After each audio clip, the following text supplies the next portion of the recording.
People carried Spanish flags on their way to a rally against independence for Catalonia in Barcelona on Sunday.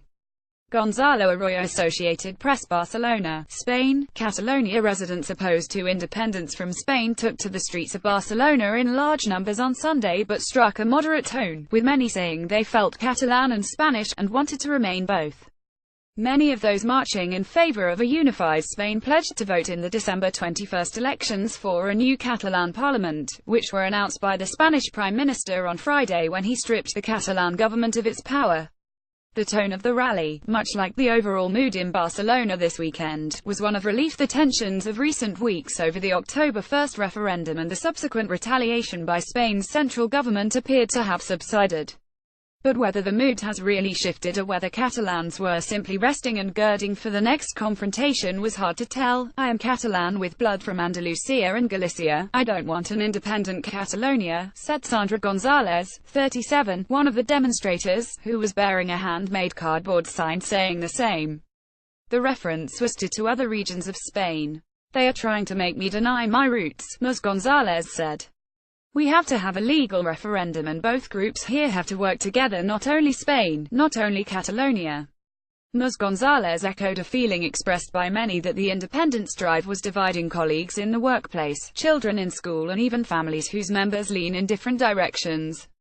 We are in the middle and we feel bad, she said. Separatists, who sponsored the referendum in Catalonia, Spain's wealthiest region, won it by a large margin. But many of the 7.5 million residents there oppose independence and abstained after the Spanish Supreme Court deemed the vote unconstitutional. That raised doubts about the credibility of a vote in which there was not broad participation. But on Friday, the regional government led by Carles Puigdemont, who has long called for a separate state, followed up the referendum results with a declaration of independence. In response, Spain's Prime Minister, Mariano Rajoy, dissolved the regional government, effectively ousting Mr. Puigdemont from office. He announced elections for a new regional parliament at the same time, in part to try to quell fears of a takeover by the central government. On Saturday, Mr. Puigdemont called for a peaceful democratic opposition, although it is not clear what that might mean. In the meantime, the region will be governed from Madrid. Most of those working for the regional government will remain in their jobs, although there are estimates that as many as 150 people will have to step down. The idea is to maintain limited control over Catalonia, just until we can carry out the December 21 elections, said Carmen Martínez Castro, Spain's Secretary of State for Communication. In a telephone interview she said this is not a measure to clamp down on Catalan autonomy. It's to restore its legal autonomy. Mr. Puigdemont has called on Catalans to engage in mass civil disobedience in defiance of the central government takeover, and there are no signs that he will step down anytime soon.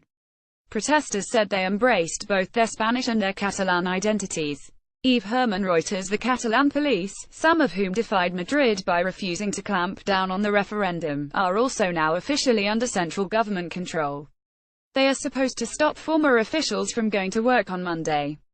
While polls suggest that the pro-unity parties demonstrating on Sunday will have an edge in the December elections, the contest is close. A lot will depend on what happens between now and December, said several people at the rally on Sunday. Most said they were relieved that the Spanish government had called the elections. The separatists can run too, they noted, and both those who support independence and those who oppose will cast ballots this time. If they want a referendum, now we will have a real one in December and we'll see what happens, said Arturo Esteban, 56, an economist at a mid-sized security company. Like many others who want the region to remain part of Spain, he did not vote in the October referendum because the Supreme Court had ruled that it was unconstitutional. Some pro-independence activists, however, said they might call on their supporters to abstain from voting in the coming election, so its credibility could also be undermined.